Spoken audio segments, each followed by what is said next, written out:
ሰላም የዴሊ ቤተሰቦች እንዴት ናችሁ? ዛሬም ለእናንተ ጥሩ የሆኑ ዜናዎችን ትኩስ መረጃዎችን ይዘን ቀርበናል። ወደ ዝርዝሩ እንሄዳለን።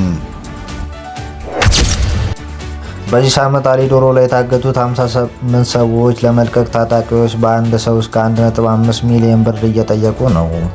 ከ4 ቀን በፊት በኦሮሚያ ክልል ሰሜን ሸዋ ዞን በፊቼና ጎሃጽዮን ከተማ መካከል የታገቱት 58 ሰዎች ለመልቀቅ ታጣቂዎች ከፍተኛ ገንዘብ እየጠየቁ እንደሆነ ታውቋል። አውቶቡሱ ሲጓዙ አሊ ዶሮ ተብሎ በሚጠራው ስፍራ ላይ ከታገቱት ዜጎች መሃል ሕፃን እና እድሜያቸው የገፉ አዛውንት እንደሚገኙ ምንጮች ለመሰረት ሚዲያ ጠቁመዋል።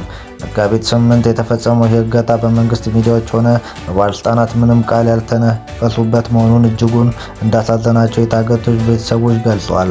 አሁን ላይ የቻሉትን ለመሰብሰብ በየቤቱ እየዞሩ እየለመኑ እንዲሁም በሶሻል ሚዲያው ለህዝብ እርዳታ ጥሪ እያቀረቡ መሆኑን ጠቁመዋል። በዚህም መስመር ከዚህ በተደጋጋሚ እገታ የሚፈጸመው ሲሆን በአካባቢው የኦሮሞ ነጻነት ሰራዊት አባል በስፋት እንደሚንቀሳቀስ ይታወቃል። ተስፋችን ገንዘብ ተበድረንም ሆነ ለምነን መክፈል ነው እንጂ ልጆቻችን የሚያድነን አካል አለ ብለን አናምንም ያሉ አንዳንድ ወላጆች ወጣት ልጆቻቸውን እቃ ለማምጣት አዲስ አበባ ሄዶ ስትመለስ እንደታገተች በእንባ ታጥቦ ለሚዲያ አስረድተዋል። ህዝብ አንቅሮ እንደተፋችሁ በደንብ አውቃችኋል። በዚህ ደረጃ እየቃዣችሁ ነው። ህዝብ አልፈለገም ብሏል። መውረድ ነው ያለባቸው። ህዝቡን ልማት ይፈልጋል፣ መለወጥ ይፈልጋል። ህዝቡ መስራት፣ መጠጣት፣ መብላት ይፈልጋል። አሁን ስፍራው ለሚገባው ብታስረክቡ መልካም ይመስለኛል።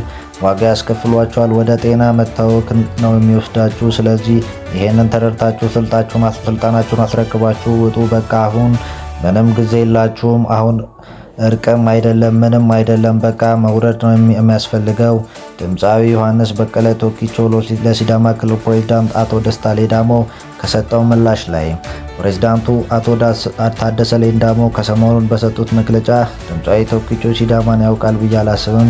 የሲዳማን ቋንቋን ተቀብሎ በሲዳምኛ መስፈኑ ነው እንጂ ሲዳማን ውስጥ ኖሮ በሲዳማን ስነ ልቦና አውቆ ሲዳማ አሁን ያለበት ሁኔታ ተረድቶ ለሲዳማ ችግር መፍትሄ ለመሆን የተነሳ ነው ብዬ አላስብም። ቶኪቾ እውነት ለመናገር 30 ኪሎ ሜትር የሐዋሳ አይኑን አስረነው ወስደን የሆነ ቦታ ብናወርደው መንገዱን አውቆ ተመልሶ ሐዋሳ ይገባል ብዬ አላስብም ሲሉ መናገራቸው ይታወሳል።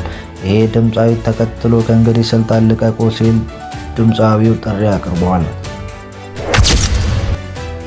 3416 ኢትዮጵያውያን ከሳውዲ ወደ ሀገራቸው ተመለሱ።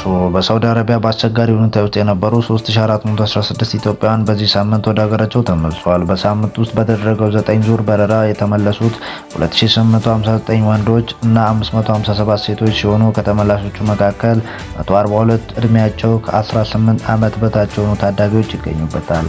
14ኛው ዙር በአስቸኳይ ሁኔታ የሚገኙ ዜጎች 50,000 ዜጎች ለመመለስ ታቅዶ መጋቢት 3 2017 በይፋ መጀመሩ ይታወቃል። በዚህም እስካሁን 5378 ኢትዮጵያውያን ወደ ሀገር መመለስ ችለዋል። ሚኒስቴር መስሪያ ቤቱ ከሚመለከታቸው ባለድርሻ አካላት ጋር በመቀናጀት ለተመላሽ ዜጎች በአየር ማረፊያ በማቆያ ማዕከል ተገቢውን ድጋፍና እንክብካቤ ማድረግና ከየቤተሰባቸው ጋር ማቀላቀል ስራ እየሰራ ይገኛል። የሰራዊት አቅም ማሳደግ፣ ፕሮፌሽናል ሰራዊት የመገንባት ስራ ተጠናክሮ ይቀጥላል። ፊልድ ማርሻል ብርሃኑ ጁላ የሰራዊት አቅም የማሳደግ ፕሮፌሽናል ሰራዊት የመገንባት ስራ ተጠናክሮ እንደሚቀጥል የጦር ኃይሎች ጠቅላይ ኤታማዦር ሹም ፊልድ ማርሻል ብርሃኑ ጁላ ገለጹ።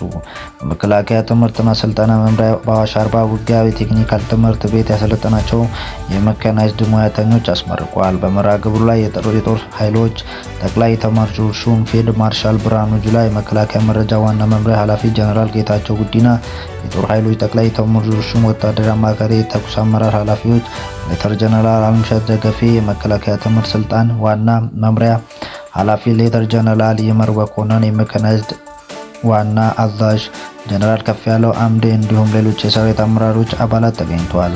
የጦር ኃይሎች ጠቅላይ ኤታማዦር ሹም ፊልድ ማርሻል ጁላ በዚህ ወቅት እንደገለጹት ኢትዮጵያ ጠላቶቿን ሀፍረት እያከናነበች ያለች ሀገር ናት ብለዋል። አሁን ሰላሟን ለመንሳት የሚንቀሳቀሱ መኖራቸውን ጠቅሰው ባንዳዎች ኢትዮጵያ ወደፊት እንዳትራመድ የቻሉት ሁሉን እያደረጉ እንደሚገኙ ገልጸዋል። ይሁን እንጂ አሁን ሰራዊቱ እንደወትሮ ሀፍረትን እያከናነበች ይገኛል ብለዋል።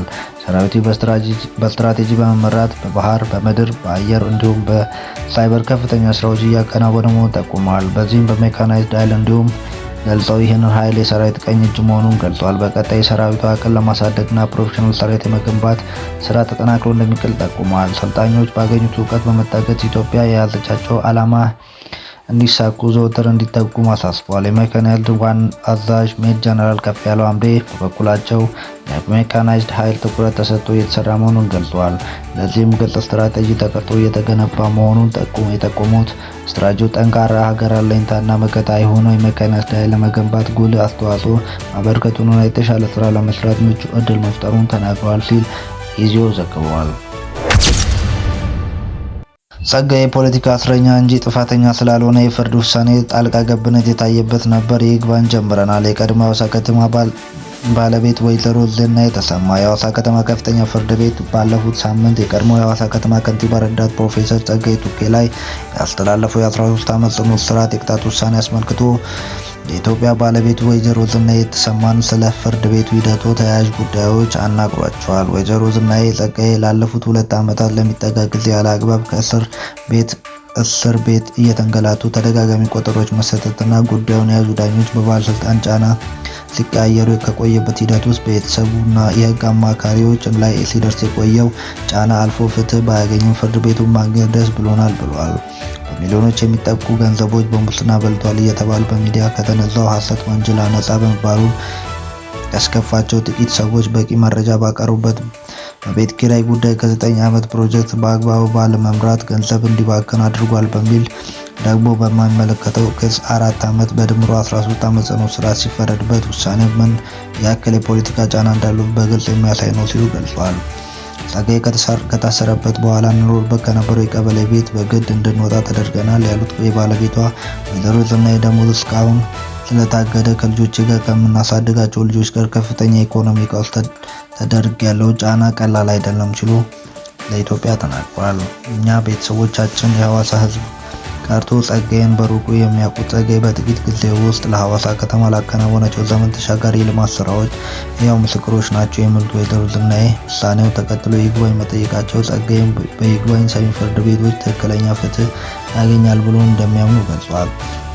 የቀድሞ የሐዋሳ ከተማ ከንቲባ ረዳት ፕሮፌሰር ጸጋዬ ቱኬ በፌዴራል ጠቅላይ ፍርድ ቤት 2 እና ከሐዋሳ ከተማ ከፍተኛ ፍርድ ቤት 4 በድምሩ ከተመሰረተባቸው 6 ያክል ክሶች በፌዴራል ጠቅላይ ፍርድ ቤት በ2 ክሶች ነፃ የተሰናበቱት በሐዋሳ ከተማ ከፍተኛ ፍርድ ቤት ከተመሰረተባቸው 4 ክሶች 2 ነፃ ተብለው ሁለቱም ጥፋተኛ መባላቸውን ተከትሎ መጋቢት 5 2017 በ13 ዓመት ጽኑ እስራት 21,000 ብር ቅጣት ውሳኔ ማስተላለፋቸው መዘገባቸው አይዘነጋም። በትግራይ ክልል ህገወጥ ማዕድን ማውጣት ስራ መቀጠሉን ዘሪፖርት እንግሊዝኛ ጋዜጠኛ ዘግቧል። እንደ ዘገባው የክልሉ ጊዜያዊ አስተዳደር ማንኛውም ማዕድን የማውጣት ስራ እንዲቆም ትዕዛዝ አስተላልፎ ነበር። የጊዜያዊ አስተዳደሩ ካቢኔ በክልሉ ውስጥ የማዕድን ማውጣት ስራ እንዲቆም ውሳኔ ማሳለፉን ተከትሎ የክልሉ ማዕድን ቢሮ መምሪያ ማውጣቱን አውስቶ የማዕድን ቢሮ በዚህ መምሪያ ከወረዳ ዞን ወይም ከፌዴራል መንግስት ባህላዊ መካከለኛ በሆነ ትልቅ ደረጃ የማዕድን የማውጣት ፍቃድ ያላቸው በሙሉ እንቅስቃሴያቸው እንዲያቋርጡ እናሳስባለን ማለቱ ጠቅሷል። በክልሉ ውስጥ ለአዲስ ማዕድን ማውጫ ፍቃድ መስጠት መቆሙ መገለጹ ያወሳው ዘገባው ጊዜያዊ አስተዳደሩ ሁሉንም ማዕድን አውጪና በማዕድኑ ቢሮ ላይ የኦዲት ስራ የሚያከናውን የግብረ ኃይል ማቋቋሙን አስረድተዋል። ይሁን እንጂ ዘገባው ምንጮች ጠቅሰው እንዳስረዳው ይህ ክልል ተፈጻሚ አይሆንም። በአሁኑ ወቅት ከፍተኛ ማሽን ማዕድን የማውጣት ስራ እየተከናወነ መሆኑን አስረድቶ ይህን ስራ የሚያከናውኑት ምንም አይነት ፍቃድ የሌላቸው አካላት መሆናቸውን ጠቅሰው በተለይም አሁን በህወሓት ጊዜያዊ አስተዳደር መካከል የተፈጠረው ሽኩቻ በዚህ ጉዳይ ላይ ተጠያቂ እንዲሰፍን ማድረጉን አስረድተዋል። አስቻለው ታመነና መሐመድ ሳላ የሚያክል የእንግሊዝ ፕሪሚየር ሊግ አጥቂ ማሊያ ብዙ ሰው ሲጠይቀው ማሊያውን የምሰጠው ለዲፌንደሩ ነው ብሎ በጨዋታው አድናቆት ገልጾልኝ ማሊያውን አውልቆ የሰጠው ለኔ ነው እነ ከሪም ሄደው እየጠየቁት ነበር። ማሊያውን ሲጠይቁት አይ ለሱ ነው የምሰጠው ጉድ ዲፌንደር ምናምን ብሎ አድናቆት ገልጾ ሁሉንም ማሊያውን ሰጥቶኝ ነው የወጣሁት። አስቻለው ታመነ የኢትዮጵያ ብሔራዊ ቡድን አምበል። ሰብስክራይብ፣ ሼር፣ ኮመንት፣ ላይክ በማድረግ ትብብራችሁ አይለየን እንላለን። እናመሰግናለን።